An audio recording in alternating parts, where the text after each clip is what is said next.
रमन मिश्रा एक सेवानिवृत्त शासकीय प्रोफेसर थे। अरबों संपत्तियों के मालिक रमन मिश्रा कुछ दिनों पहले हुए एक दुखद कार दुर्घटना में अपनी पत्नी और एकलौते बेटे को खो दिया। मिश्रा जी को भी बहुत चोटें आई थी, मगर वो सही सलामत बच गए थे। मिश्रा जी के ऊपर दुखों का पहाड़ टूट पड़ा। ऐसी परिस्थितियों में उनके छोटे भाई सुरेश और उसके बच्चों ने उसका साथ दिया। अपने बेटे और पत्नी की मौत से मिश्रा जी को गहरा सदमा पहुंचा। दुख से उनका नाता इतनी तल्लीनता से जुड़ गया कि अब उनको संसार से मोह न रहा। सारा दिन तन्हा अपने कमरे में टंगी अपनी पत्नी और बेटी की तस्वीर को निहारते हुए आंसू बहाते रहते थे। वो खुद को कोसते रहते कि काश उसी दुर्घटना में उनकी भी मौत हो जाती। लेकिन ईश्वर उन्हें न जाने किसी गुनाह की सजा दे रहा है। अगर मेरा बेटा होता तो क्या वो इस बूढ़े की आंखों में आंसू देख पाता? बिल्कुल नहीं। परछाई की तरह हमेशा साथ रहने वाली उनकी पत्नी की नामौजूदगी और अकेलापन उन्हें काटने को दौड़ता। उनके विरह की पीड़ा के सामने उनके चोटों की पीड़ा नगण्य थी। उनको समय से पहले खाना मिलने की जगह अब 2 वक्त का खाना भी समय पर नहीं मिलता था। छोटे भाई के लड़के और पत्नी अब अपने कामों में व्यस्त रहते थे। मिश्रा जी ने स्वस्थ होने के बाद अपने छोटे भाई से अपनी वसीयत के बारे में बात की।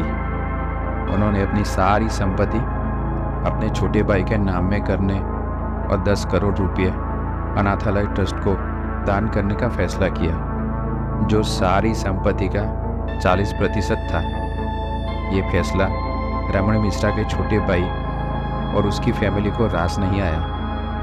रमन जी का छोटा भाई स्वभाव से कपटी और दूध था। उसकी तरह उसकी संतानें अय्यास और आवारा थी।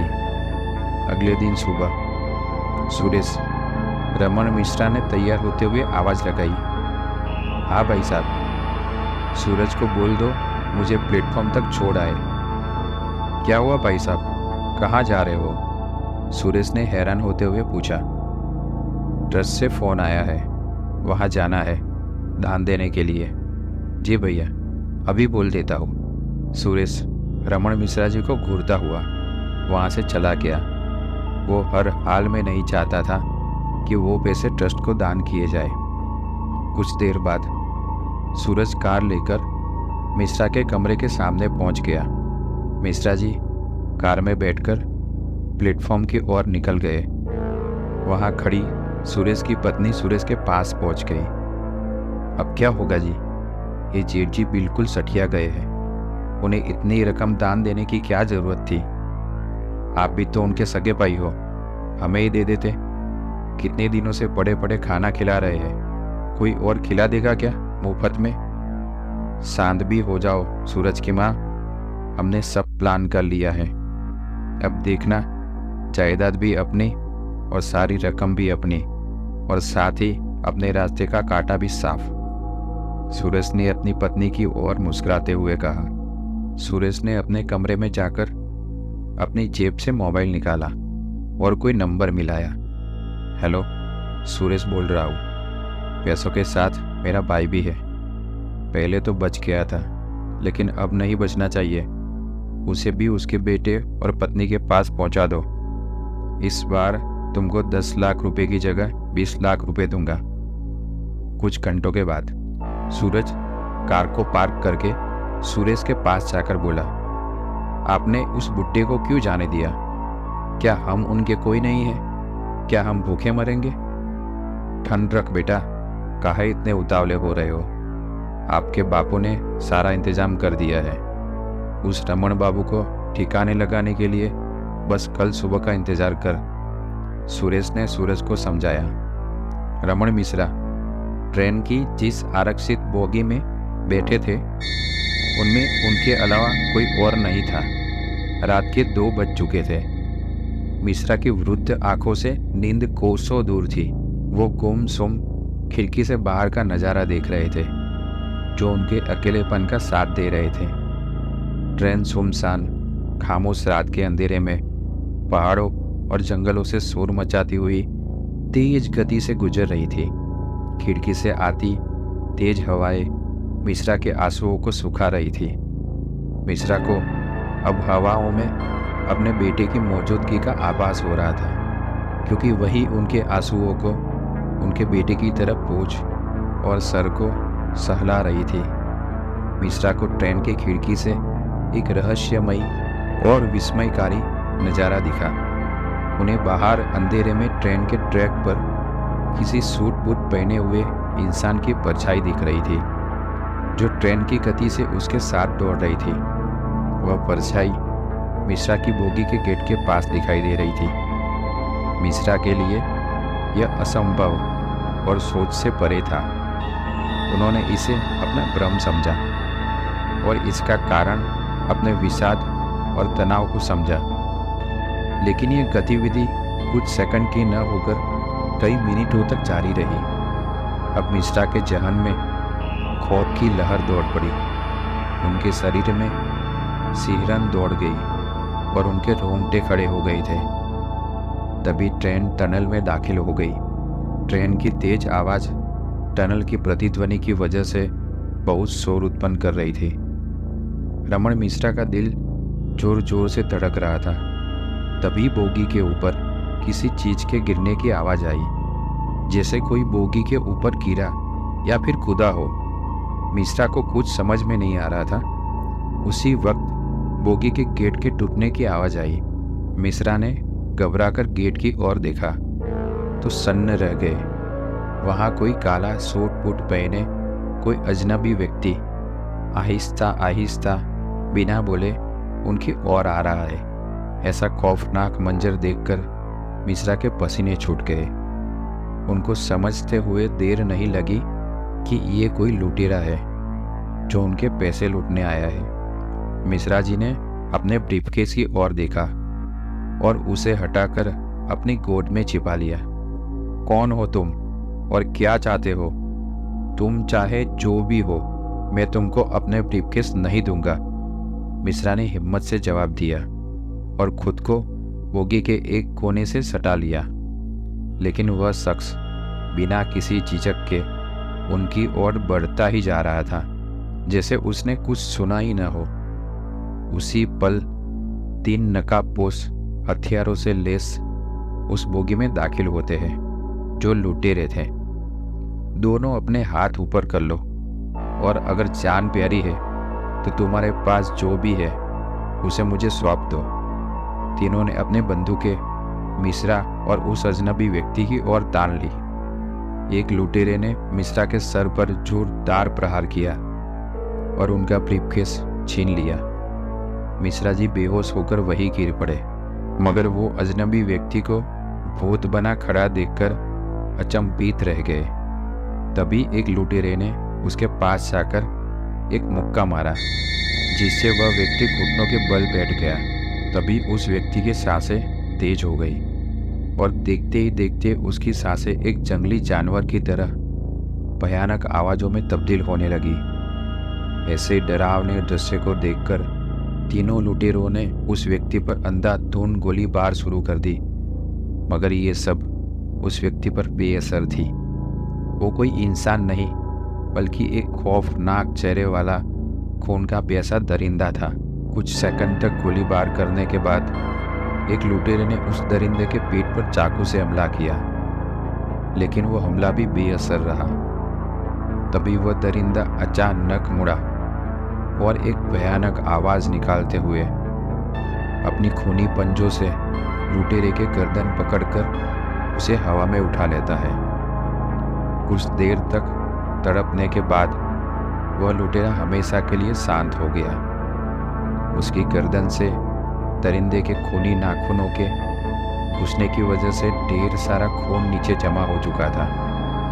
उस दरिंदे ने उस लुटेरे को दूर फेंक दिया और घुटनों के बल बैठकर खून को चाटने लगा, जैसे कोई जानवर कई दिनों से प्यासा हो।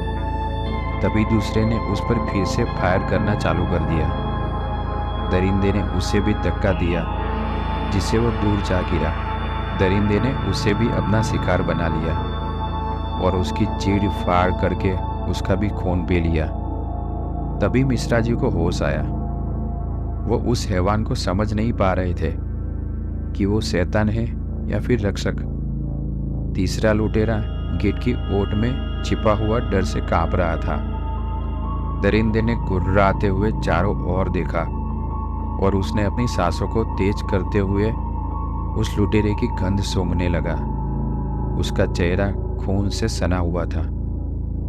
उसके चेहरे से घृणित और दुर्गंध युक्त द्रव टपक रहा था। जैसे ही वह गेट के पास पहुंचा तो लुटेरे ने उसके चेहरे पर चाकू से वार किया। चाकू उसकी आंख में घुस चुका था, लेकिन उस दरिंदे को उससे कोई असर नहीं पड़ा। उसने चाकू निकालकर फेंक दिया और गुस्से से लुटेरे को पकड़ लिया। उसने लुटेरे की गर्दन को अपने नुकीले दांतों से फाड़ कर सारा खून चूस लिया और मृत लुटेरे को ट्रेन से बाहर फेंक दिया। कौन हो तुम? मिश्रा ने कपकपाती आवाज में पूछा। उस दरिंदे ने मिश्रा की ओर देखा और गुर्राते हुए उनकी ओर बढ़ा और मिश्रा के पास जाकर एक छलांग दी। मिश्रा की खौफ के मारे आंखें बंद हो गई थी। मिश्रा के कानों में कांच टूटने की आवाज आई तो उन्होंने अपनी आंखें खोलकर देखा तो कोई भी नहीं था वहां। वो हैवान इमरजेंसी खिड़की से बाहर जा चुका था। आखिर वो कौन था जिसने उनकी जान बचाई? ये सवाल मिश्रा के दिमाग में घूमने लगा था। अगली सुबह रमन मिश्रा को महसूस हुआ कि कोई उनके सर पर हाथ फेर रहा है। उन्होंने आंखें खोलकर देखा कि वो अपने कमरे में बेड पर है और उनका बेटा सरस उनका सिर सहला रहा है। ये देख रमन मिश्रा तुरंत उठकर बैठ गए और सरस को गले से लगाकर रोने लगे। बेटा कहाँ थे इतने दिनों से? अपने पापा से दूर कितना रोया मैं, तुम्हारी और तुम्हारी माँ की याद में। सबने मुझे अकेला कर दिया था। सब बोलते हैं कि तू मर गया था उस एक्सीडेंट में। रमन मिश्रा को इतनी खुशी हुई कि उन्होंने सरस पर सवालों की जड़ी लगा दी। पिताजी सुनिए ना, मैं अब आपका बेटा सरस नहीं रहा। सब लोग सही कहते हैं कि मैं मर चुका हूँ। मैं सिर्फ आपके लिए यहाँ आया हूँ। मैं कोई इंसान नहीं, बल्कि सिर्फ सरस की परछाई, एक प्रेत हूँ। ये क्या कह रहे हो बेटा? हाँ पिताजी, ये सच है और मैं आपको सच बताने आया हूँ। मुझे किसी ने मारा है। क्या? किसी ने नहीं मारा तुझे। तू तो उस दिन कार एक्सीडेंट में मर गया था और तेरी माँ भी। नहीं, मैं भी बच गया था उस दिन। मुझे याद है, जब मैं सड़क पर पड़ा लहूलुहान तड़प रहा था तो सुरेश चाचा ने मुझे बचाने की जगह मुझे मरने के लिए छोड़ दिया था।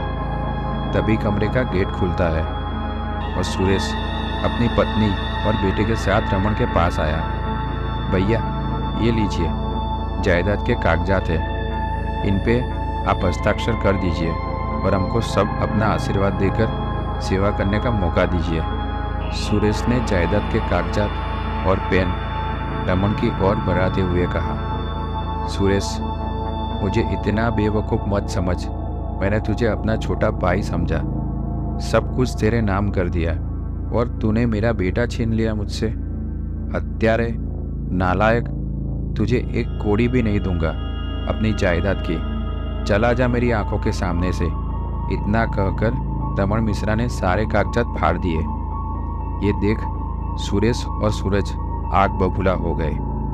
तभी गुस्से में आकर सुरेश ने पिस्तौल निकाली और रमन के सर पर तान ली। मुझे पता था कि तू मुझे जिंदा रहते हुए कुछ भी नहीं देगा, इसलिए तुझे हर वक्त मारने का प्लान बनाया, लेकिन सब फेल। तेरी कार का एक्सीडेंट, ट्रेन में तुझ पे हमला, लेकिन तेरी फूटी किस्मत देखो, मेरे हाथों मरना लिखा है तेरी किस्मत में। आज कौन बचाएगा तुझे मेरे हाथों से, मैं भी देखता हूँ। रमन को अपने भाई से ऐसे बर्ताव की बिल्कुल अपेक्षा नहीं थी। सामने सूरज की पत्नी और सूरज सुरेश की बातों पर हंस रहे थे। पापा जी, मार डालो इस बुड्ढे को, खत्म कर दो इसका खेल, इसके मरने के बाद सब कुछ हमारा होगा। तभी धमाके के साथ सुरेश के पिस्टल से गोली निकली, मगर रमन को गोली नहीं लगी। रमन ने अपनी आंखें खोलकर सामने देखा कि बुलेट सरस के हाथों में थी, और तभी प्रकट हुआ एक खूंखार वसी दरिंदा। सारा कमरा एक भयंकर जंगली जानवर की आवाज से गूंज उठा। दरिंदे की दहाड़ से सुरेश के हाथों से पिस्टल छूट गई और सब लोग जान बचाने के लिए गेट की ओर दौड़े, मगर तब तक कमरे का गेट अपने आप बंद हो गया था। कुछ क्षण के लिए कमरा भयानक और दहशत भरी चीखों से गूंजता रहा, और फिर सब शांत हो गया। कमरे में चारों तरफ खून और मांस के टुकड़े बिखरे पड़े थे। मिश्रा जी निस्तब्ध होकर बेड से इस खूनी खेल को देख रहे थे। इस खूनी कृत्य और उस प्रतिशोध की ज्वाला में तप्त उस उग्र दरिंदे को रोकना उसके बस की बात नहीं थी। वह दरिंदा अभी तक सुरेश की लाश से खून चूस रहा था। ये कोई और नहीं, खुद रमन का अपना बेटा सरस था, जो कुछ समय पहले उनके लिए पहली और खौफ का सबब बना हुआ था। तभी वह दरिंदा रमन के पास आया। वह अब सरस के रूप में था। उसने खून में सन्न हुए अपने हाथों को चाटते हुए रमन के बिल्कुल करीब जाते हुए कहा, अब आप अपने और अपनी जायदाद के लिए एक अच्छा वारिस ढूंढिए। हाँ मेरे बेटे। 2 दिन बाद रमन अनाथालय से एक लड़के पारस को गोद ले लिया। उसने एक सड़क दुर्घटना में अपने माता पिता को खो दिया था। पारस रमन की बुढ़ापे में अच्छे से देखभाल कर रहा था। उसके इस काम को देखकर सरस कहीं दूर बैठा मुस्कुरा रहा था। और इसी के साथ आज की कहानी यहीं पर समाप्त होती है। आज की कहानी से हमें सीखने को मिलता है कि अगर बुरा सोचोगे तो हमारे साथ भी बुरा ही होगा। मिलते हैं और एक नई इंटरेस्टिंग कहानी के साथ। अपना ख्याल रखना। धन्यवाद।